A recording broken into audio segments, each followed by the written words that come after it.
I think she was blinded by love for her boy, and I do have some sympathy, because if you're a mum and your boy, all right, he's an adult now, but he comes to you and says, oh, I'm being accused of all these things and I didn't do any of it, I'm totally innocent, you take the side of your child and you try to think the best of your child. And I think that's probably where the Queen was. And we have to say, of course, Andrew has denied everything, all wrongdoing. Perhaps he's right. Anyway, I think the Queen believed him and just tried to get him out of trouble. Prince William was doing his job last night at the BAFTAs when he was asked if he was going to watch the emotional drama Hamnet.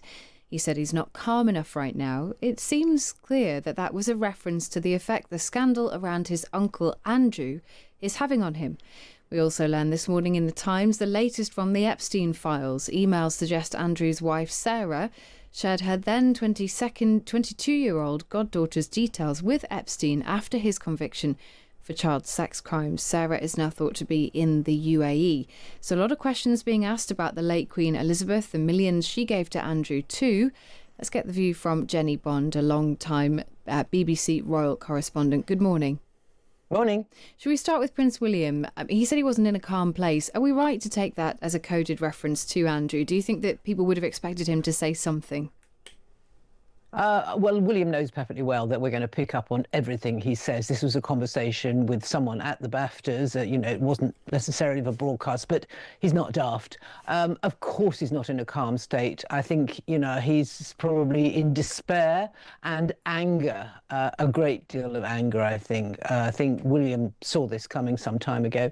And it's almost been taken out of the royal family's hands now, which, to an extent, probably is a relief in that basically the investigations are in the hands of the police, but the multiple stories that are still coming out in every newspaper must make them feel absolutely under siege.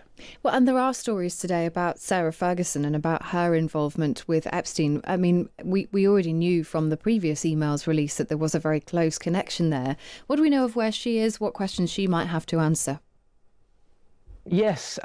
Well, it would seem that Fergie, as she was known, I think she should just be called Miss Ferguson now, or Sarah Ferguson, she did what she often does, which is take flight to somewhere extraordinarily luxurious. It seems that she took off after Christmas and stayed for up to a month, I don't know, it's unconfirmed, in a Swiss wellness centre, which reportedly cost £15,000 a day. Don't know where she got that from, or something in that region anyway. And you have a chef and a chauffeur and goodness knows what, and then after that she took off to the French Alps and then to the UAE, where her daughter was carrying out some work. So she has not been living a life of poverty, it would seem. Are we right to be able to ask questions about the money? Because that would seem part of this.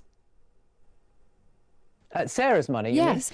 Well, let's talk about the reputation of the royal family at this point. Obviously, Prince William was at the BAFTAs last night. That was something that people would have expected to see him do.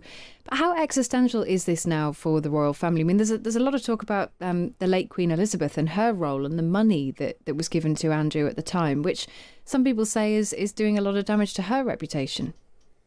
Well, I'm sorry to say it is really. I think she was blinded by love for her boy, and I do have some sympathy, because if you're a mum and your boy, all right, he's an adult now, but he comes to you and says, oh, I'm being accused of all these things and I didn't do any of it, I'm totally innocent, you take the side of your child and you try to think the best of your child. And I think that's probably where the Queen was.